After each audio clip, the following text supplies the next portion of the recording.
जैन साथी, welcome to defence news NCC. आज का जो हमारा टॉपिक है वो मिलिट्री हिस्ट्री है। ठीक है, तो आज हम जितने भी क्वेश्चन बनते हैं मिलिट्री हिस्ट्री के अंदर उन सब के बारे में आज हम बात करेंगे। ठीक है अभी मैं आपको सिर्फ टॉपिक बता रहा हूँ, क्वेश्चन का टाइप बता रहा हूँ, किस टाइप से पूछा जाता है। आंसर मैं आपको नहीं बता रहा हूँ, आपको तैयारी करनी है। ठीक है, तो इसलिए मैं बता रहा हूँ।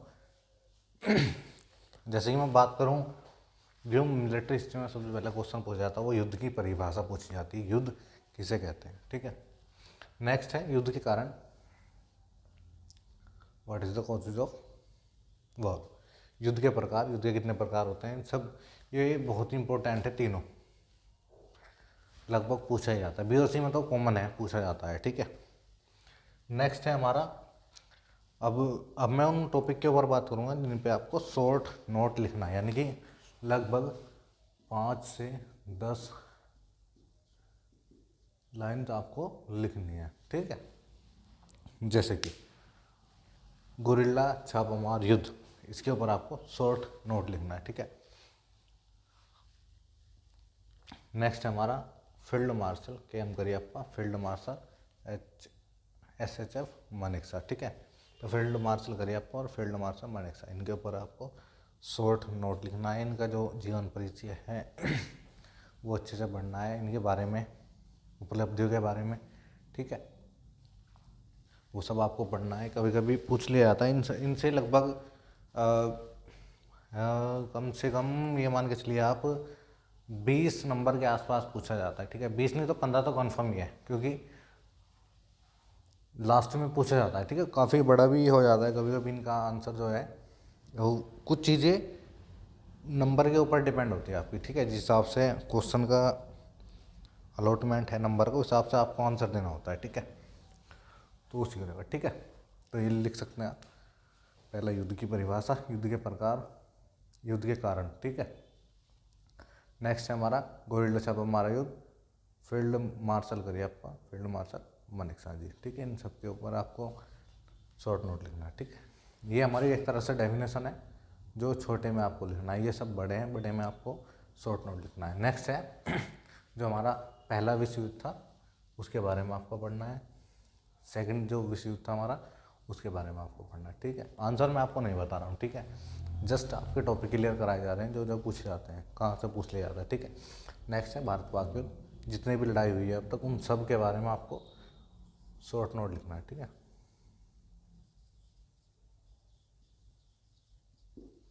इस तरह से। ठीक है, शॉर्ट नोट आप लिख सकते हैं, कब हुआ, किसके साथ हुआ, किस टाइम हुआ, किस डेट को, इस तरह से लिख सकते हैं। कभी कभी नाम भी पूछ लिया जाता है। ठीक है, भारत चीन युद्ध था, किस नाम से जाना जाता है, इस तरह से क्वेश्चन पूछ लिया जाता है। बाकी आप सब देख सकते हैं, यहाँ से सब कुछ नोट भी कर सकते हैं।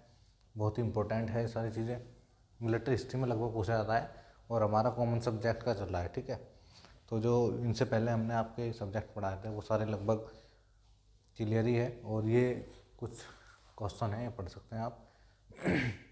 ठीक है, हर बार पूछा जाता है। अभी और भी हम बात करेंगे, इनसे भी कुछ अलग है, जैसे कि हल्दी घाटी का युद्ध, वो भी अभी बताएंगे आपको, लेकिन ये बहुत इंपॉर्टेंट है। ठीक है, ये सारा का सारा इंपॉर्टेंट है आपके लिए।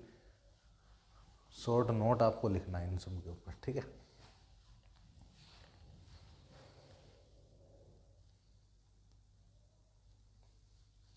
और इस टाइम जो आपको क्वेश्चन कराए जा रहे हैं वो मोस्ट एक्सपेक्टेड टॉपिक है इन सी सर्टिफिकेट। ठीक है, जो लगभग फ्रिक्वेंटली आस्क्ड है, पूछे जाते हैं।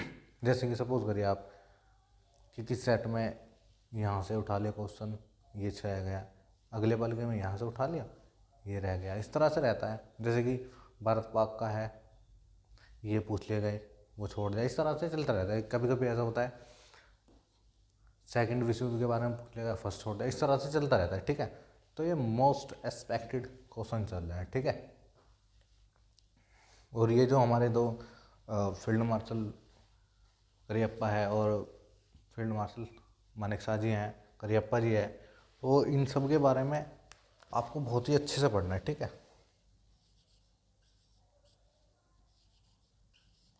ये मोस्ट एक्सपेक्टेड है, 50-50 चांस रहते हैं।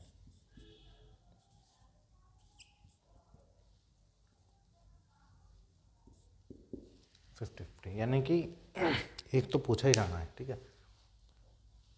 मतलब इनमें से क्वेश्चन बनेगा कि फील्ड मार्शल KM करियप्पा संक्षिप्त परिचय या फिर शॉर्ट नोट लिख, इस तरह से पूछ लिया जाता है, ठीक है।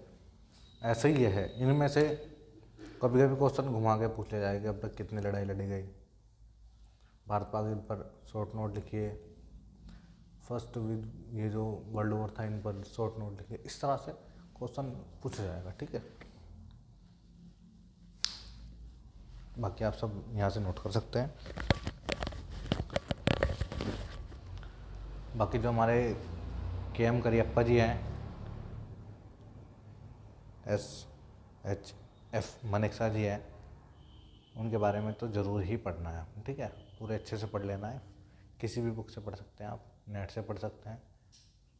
और अगर आप किसी अधिकारी का नाम लेते हैं तो डेजिग्नेशन उनकी ज़रूर लगानी है, जैसे कि यहाँ पे है फील्ड मार्शल है, इस तरह से, ठीक है।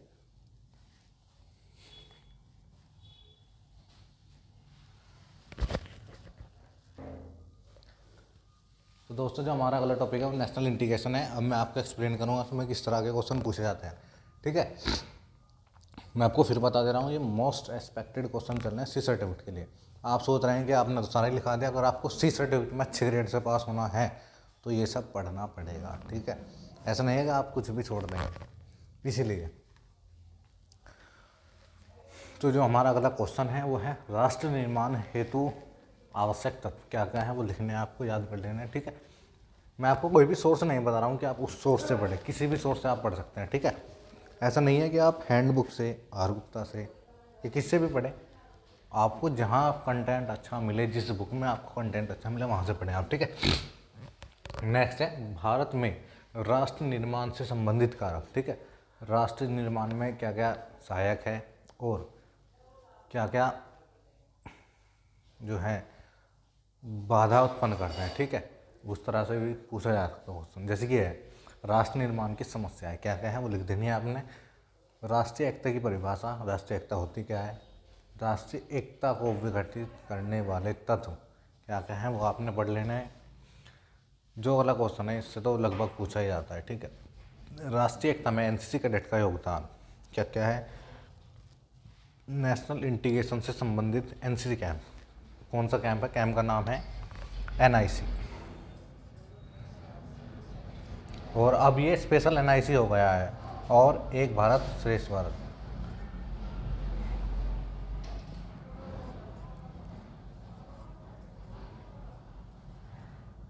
एक भारत श्रेष्ठ भारत करके भी कैंप, ये दोनों NIC में ही आते हैं, ठीक है। ये स्पेशल NIC होता है, ठीक है। RDC भी आप लिख सकते हैं, लेकिन यहाँ नेशनल इंटीग्रेशन की बात हो रही है, RDC नहीं लिख सकते हम, ठीक है। दो ही कैंप लिख सकते हैं, SNIC और ESBS। ESBS पहले नॉर्मल NIC था, ठीक है। तो इस तरह से आप क्वेश्चन पढ़ सकते हैं। मैं आपको फिर बता दे रहा हूँ, राष्ट्र निर्माण है तो आवश्यक तत्व, भारत में राष्ट्र निर्माण से संबंधित कारक, राष्ट्र निर्माण की समस्याएं, राष्ट्रीय एकता की परिभाषा, ठीक है, राष्ट्रीय एकता को विघटित करने वाले तत्व, राष्ट्रीय एकता में NCC कैडेट का योगदान, व नेशनल इंटीग्रेशन से संबंधित NCC कैंप। तो SNIC, NIC, ESBS, ठीक है, ABS भी, सॉरी, एक भारत श्रेष्ठ भारत। तो इसमें से क्वेश्चन कभी कभी ये भी बन जाता है कि युवा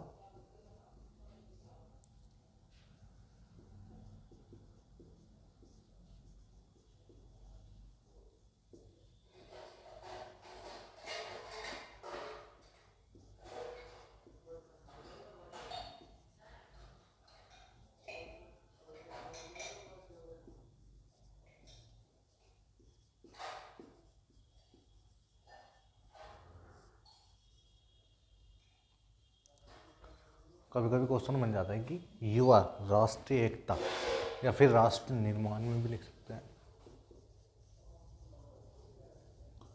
राष्ट्रीय एकता में किस प्रकार योगदान दे सकते हैं। तो कुछ जो प्रश्न यानी कि क्वेश्चन बनते हैं वो कभी कभी लैंग्वेज के ऊपर भी बन जाते हैं, ठीक है, जिसमें हमें अपना विचार लिखना होता है, ठीक है। क्या हम सोचते हैं, what we think about it, ठीक है। तो क्या हम सोचते हैं इसके बारे में, वो भी हमें लिखना पड़ता है कि हमारा क्या ओपिनियन है उस चीज़ को लेकर, तो वो सब हमें लिखना होता है, ठीक है।